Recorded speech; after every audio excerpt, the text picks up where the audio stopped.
नमस्कार साथियों। तो आज है 11 अप्रैल 2026। दोस्तों चलिए सबसे पहले मैं आपको एक वीडियो दिखाना चाहता हूँ। ध्यान से देखना। ये वीडियो लगभग 15-16 दिन पहले की वीडियो है। नोट करना क्योंकि इसी टॉपिक से रिलेटेड है ये वाली वीडियो जिसको मैं बॉक्स किया हूँ। ठीक है। अच्छा, इस वीडियो की अगर आप थंबनेल देखेंगे, ये देखिए लगभग 2 हफ्ते पहले की बात है, वही 15-16 दिन पहले की बात है। यहाँ पे मैं थंबनेल पे मेंशन किया था कि गवर्नमेंट इंक्रीज टैक्स, और साथ में आप देखिए यहाँ पे आप आई थिंक देख सकते हो टैक्स इंक्रीज कितना, 21.5 रुपीज पर लीटर। उसके ठीक बगल में आप देखिए 29.5 रुपीज पर लीटर। ठीक है। और साथ में कुछ कंपनी के शेयर के बारे में भी चर्चा किया था जिसको काफी नुकसान पहुंच सकता है। सरकार ने सडनली ये जो डिसीजन लिया है उस वजह से। ठीक है। ये था लगभग 15-16 दिन पहले, लगभग कोई 25 मार्च की बात है, अगर मैं गलत नहीं हूं तो 25 मार्च की बात है। ठीक है। अब दोस्तों आप आ जाइए, जो आपको मैं बताना जा रहा हूं उसी से रिलेटेड है, इस वजह से मैं आपको दिखा रहा हूं। ठीक है। अच्छा, अब यहाँ पे देखिए सरकार ने क्या कर रहा है। देखिए जो क्रूड ऑयल की प्राइस है ग्लोबल मार्केट में वो तो लगातार बढ़ रहा है।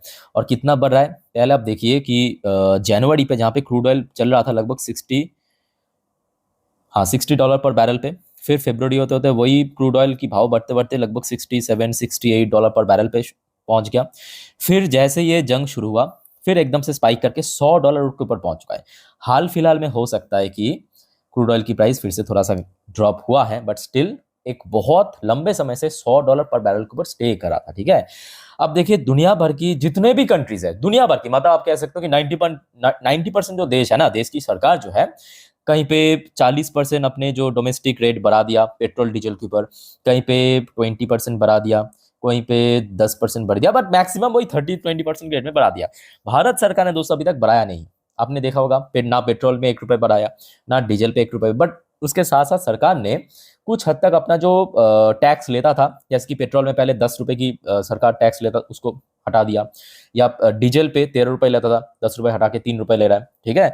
अब देखिए सरकार का भी एक लिमिटेशन है, जो आपको मैं इसके पहले भी कहा था कि भाई सरकार का भी एक लिमिटेशन है, वो कहां से वैसा कमाएगा, है ना।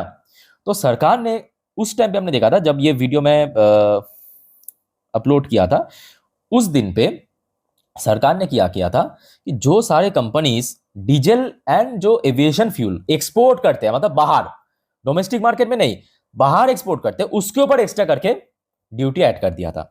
और दोस्तों ये आज की अपडेट है, पहले आप डेट एंड टाइम देखिए। डेट है आज 11 अप्रैल 2026, रात 8:10 की एकदम पक्का खबर, ऑफिशियल अपडेट आ चुका है सरकार की तरफ से। सरकार ने उसी चीज के ऊपर अगेन इंक्रीज किया। डीजल एक्सपोर्ट ड्यूटी हाइक 55.5 पर litre, and aviation fuel ETF मतलब एविएशन फ्यूल, इसमें इंक्रीज किया 42 रुपीज। अच्छा एग्जैक्टली कितना था, कितना इंक्रीज किया मैं आपको वो दिखाता हूँ। वो जो आपको मैं अभी दिखाया ये वीडियो। ठीक है। पहले 25 मार्च के दिन ऑलरेडी 0 रुपीज से बढ़ा दिया था। ऑलरेडी हमने देखा 25 मार्च को 0 रुपीज से 21.5 रुपीज पर लीटर बढ़ा दिया था आपके डीजल के ऊपर, और जो एविएशन टर्बाइन फ्यूल यानी एटीएफ के ऊपर 29 रुपए 50 पैसे पर बढ़ा दिया था। आज की रेट में उसको और बढ़ाते हुए 21 रुपए 50 पैसे से बढ़ के 55 रुपए 5 पैसे कर दिया, मतलब दुगने से भी ज्यादा कर दिया। और दूसरी तरफ जो एविएशन टर्बाइन फ्यूल यानी एटीएफ की भाव 29 रुपए 50 पैसे से बढ़ाते हुए 42 रुपए पे कर दिया, मतलब काफी हद तक बढ़ा दिया दोनों तरफ, चाहे एविएशन फ्यूल की बात करें या डीजल की बात करें। सो यहां तक दोस्तों आई थिंक कि आपको क्लियर हो चुका है। अच्छा तो यहां पे देखिए कौन कौन सी कंपनी को नुकसान पहुंचेगा। सबसे पहली बात देखिए, शेयर पे हम बाद में जाएंगे, पहले आपको ये जो सारे जो घटना हो रहा है ना इंस्टा, उसका जो कोड है उसको समझने की आवश्यकता है। कौन कौन सी कंपनी को, देखिए है तो मार्केट में बहुत सारी कंपनी, बट सारे को नुकसान नहीं पहुंचेगा। क्यों नहीं पहुंचेगा पहले आप समझिए। अच्छा देखिए रिसेंटली हमने देखा डेटा के अनुसार भारत जो है ना रशिया से फिर से काफी ज्यादा ऑयल खरीदना शुरू कर दिया, बहुत ज्यादा खरीद रहा है, क्योंकि ऑब्वियसली जो 20% भारत की ऑयल सप्लाई मिडिल ईस्ट से आता है वो अभी बंद है मतलब बहुत मिनिमम रेट पे आ रहा है। ठीक है। तो रशिया एक बेस्ट ऑप्शन है भारत के लिए। ठीक है। तो रशियन ऑयल खरीद रहा है। तो ऐसे भारत की बहुत सारे कंपनी जो है ना क्या कर रहा है पता है, रशिया से ऑयल खरीद रहा है, भारत में आकर उसको रिफाइन कर रहा है। ठीक है। रिफाइनरी पे रिफाइन कर रहा है और उसको बाहर एक्सपोर्ट कर रहा है।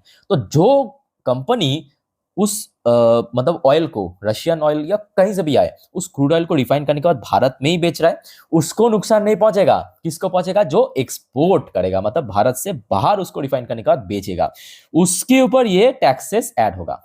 आई थिंक कि एकदम क्रिस्टल क्लियर आपको समझ आ चुका है। ठीक है। अब आप पूछेंगे कि सरकार ऐसा क्यों किया। सरकार का जवाब दोस्तों बहुत ही क्लियर कट है। सरकार चाहते हैं कि भारत में या भारत की जो कंपनी है वो एक्सपोर्ट और कम कर दे, क्योंकि भारत में एक्चुअली एनर्जी क्राइसिस चल रहा है। बहुत सारे जगह पे हमने देखा लोग पैनिक में आके बहुत ज्यादा खरीद रहा है। तो ठीक है, तो जिस वजह से ताकि डोमेस्टिक डिमांड को फुलफिल कर सके, जिस वजह से एक्सपोर्ट कट करने के लिए और ज्यादा उसको महंगा किया जा रहा है। तो सरकार अपने पॉइंट ऑफ व्यू से मैं कहूंगा एकदम सही है, क्योंकि पहले है देश मतलब डोमेस्टिक मार्केट, उसके बाद आप एक्सपोर्ट कीजिए। ठीक है, आई थिंक कि दोस्तों यहां तक आपको एकदम क्रिस्टल क्लियर समझ आ चुका है। फिर भी कोई कंफ्यूजन डाउट फाउट है अभी तक कमेंट करके बताइए। अब दोस्तों आगे बढ़ते हैं इस वीडियो की नेक्स्ट पार्ट, मतलब कौन कौन सी कंपनी को यहाँ पे नुकसान पहुंचेगा। उस टाइम पे उस दिन की वीडियो में भी आपको बहुत सारे कंपनी का नाम मेंशन किया था। आज भी हम चर्चा करेंगे उस बारे में, जिसपे अंदर आपके सोमवार के दिन गिरावट होने का दोस्तों बहुत बड़ा चांस है। आइए उसके ऊपर लेके चलता हूं, बट उसके पहले दोस्तों आप सभी को रिक्वेस्ट करूंगा, देखिए इस प्रकार की जानकारी हमेशा पाने के लिए प्लीज चैनल को सब्सक्राइब कर लीजिए। सारे वीडियो फ्री ऑफ कॉस्ट है। टाइम टू टाइम देखिए, एकदम अपडेट मैं आपको दे रहा हूँ। सिर्फ 1 घंटे पुराना न्यूज़ है, अपडेट दे दिया है ना। तो ऐसे ही दोस्तों अपडेट आगे भी आएगा, एक भी अपडेट मिस मत करना। और खास करके कल रविवार वाली अपडेट, क्योंकि परसों फिर से बाजार ओपन होने जा रहा है। ठीक है, ओके। तो सबसे पहला जो कंपनी दोस्तों यहाँ पे नुकसान पहुंचेगा वो है और कोई नहीं बल्कि रिलायंस इंडस्ट्री लिमिटेड। और दोस्तों आपको मैं फुल प्रूफ के साथ दिखाऊंगा। वो दिन था आपका 25 मार्च। उस दिन पे जब सबसे पहले सरकार ने जीरो ड्यूटी से 21.5 ऐड किया है डीजल एक्सपोर्ट के ऊपर, तब हमने देखा था शेयर में एक्चुअली गिरावट हुआ था। और कितना गिरावट हुआ था आप देख लीजिए। ये देखिए 25 मार्च को, ठीक है, यहां तक क्लोजिंग था 1413, आप साफ देख सकते हैं 1413 रुपए पे। ठीक, अब जैसे उस दिन शाम को ये चेंज किया, नेक्स्ट डे 27 तारीख फ्राइडे, क्योंकि बीच में छुट्टी था। ये देखिए बृहस्पतिवार छुट्टी था, याद कीजिए उस टाइम पे कुछ तो था। शेयर एकदम गिर के कहाँ 1348 पे पहुंच चुका है। भारी भरकम गिरावट होगा। कितना परसेंट एक बार मैं आपको रफली दिखा देता हूँ। थोड़ा सा मुश्किल है दिखाना, बट कोशिश करता हूँ। देखिए 4.5% क्रैश किया था रिलायंस की शेयर। 4.5% क्रैश करना दोस्तों बहुत बड़ी बात है, क्योंकि बड़े कंपनी है, आमतौर पर रिकवर करना भी मुश्किल हो जाता है। और तब से लेके अभी तक रिलायंस की शेयर लगभग उसी लेवल के आसपास चल रहा है। और दोस्तों अगर आप ध्यान से ऑब्जर्व करेंगे कंपनी की ये जो इतना ज़्यादा इनकम, जैसे कि लास्ट क्वार्टर की बात करें, लास्ट क्वार्टर में फिर भी कंपनी की मार्जिन थोड़ा बहुत श्रिंक किया था फॉर सम रीजन। पर इसके पहले मतलब सितंबर क्वार्टर का उठाइए, Q1 को उठाइए, जून क्वार्टर को उठाइए, लास्ट ईयर कंपनी की इतना जो मार्जिन ब्रॉड हो रहा था ना, ये इसी वजह से हो रहा था। रशियन डिस्काउंट ऑयल में, मतलब जो डिस्काउंटेड रशियन ऑयल खरीद रहा था, भारत में आके रिफाइन कर रहा था और बाहर यूरोप में बेच रहा था, एक्सपोर्ट कर रहा था। अब सरकार क्योंकि यहाँ पे इसके ऊपर एक्स्ट्रा चार्जेस ऐड कर दिया, वो भी कोई छोटा मोटा नहीं, 55 रुपए, सॉरी 55.5 रुपए के ऊपर डीजल, और एविएशन फ्यूल 42 रुपए। बस क्या होगा, एक्सपोर्ट मजबूरन कम करना पड़ेगा। तो उसमें मतलब कहाँ पे मेनली इंपैक्ट आएगा, एक तो कंपनी की मार्जिन, मार्जिन श्रिंक होगा। मार्जिन समझता ना, operation profit margin, net profit margin, वो ड्रॉप होगा। उसके साथ साथ प्रॉफिट में भी उसका इंपैक्ट पड़ेगा, क्योंकि मार्जिन श्रिंक हो जाएगा। ठीक है, अब दोस्तों दूसरे जो सवाल कि रिलायंस की शेयर कहाँ तक गिर सकता है, ये भी बता दीजिए। कोई बात नहीं, बता देता हूँ।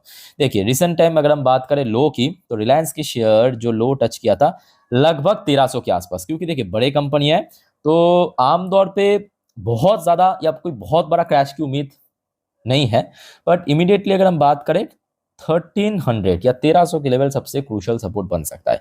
इन केस अगर ये लेवल ब्रेक हो गया तो रफली आप 1250 को पकड़ के चलिए। बट हाँ, मतलब आप कह सकते हो कि 70% कन्फर्म या चांस है रिलायंस की शेयर में गिरावट होना, क्योंकि उस दिन भी हुआ था एक्चुअली, जो आपको मैं अभी दिखा दिया। ठीक है, जब आ जाइए रिलायंस के साथ साथ एक और कंपनी है आपके इंटर ग्लोबल एविएशन।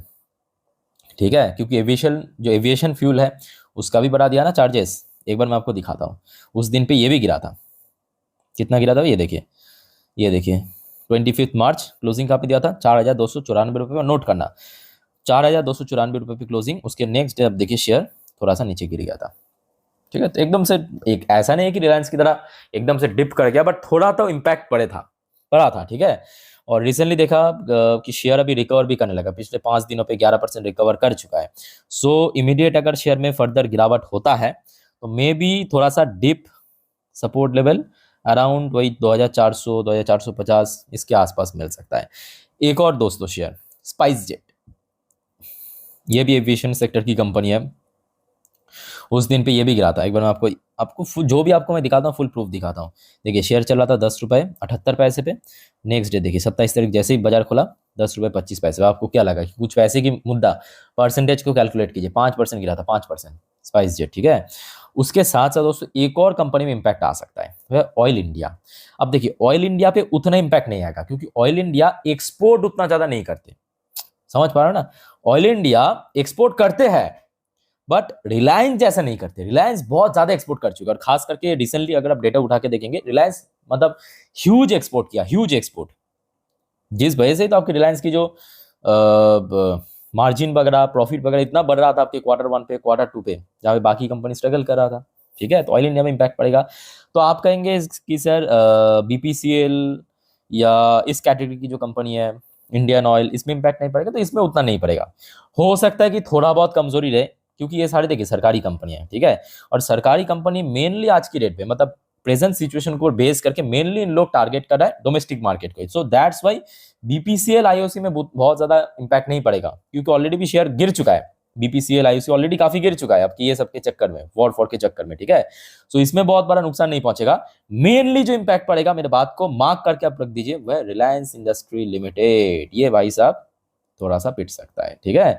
सो दोस्तों और कोई दिक्कत है और कोई कंफ्यूजन है इस बारे में कमेंट करके बताइए। अच्छा एक और बात दोस्तों, नेक्स्ट वीडियो जिस पर बहुत सारे जियोपॉलिटिकल अपडेट आया है, तो आपको पता होगा आज पाकिस्तान में यूएस और ईरान की डेलीगेशन के बीच पीस टॉक चल रहा है। तो कुछ कुछ अपडेट आया है, तो नेक्स्ट वीडियो देखना मत भूलना। चैनल को सब्सक्राइब करके जरूर रखना और दोस्तों वीडियो अच्छी लगे तो लाइक करके जरूर एनकरेज करना। तो मिलते हैं नेक्स्ट वीडियो में, वाइंड अप करता हूँ। टेक केयर, बाय बाय, जय हिंद।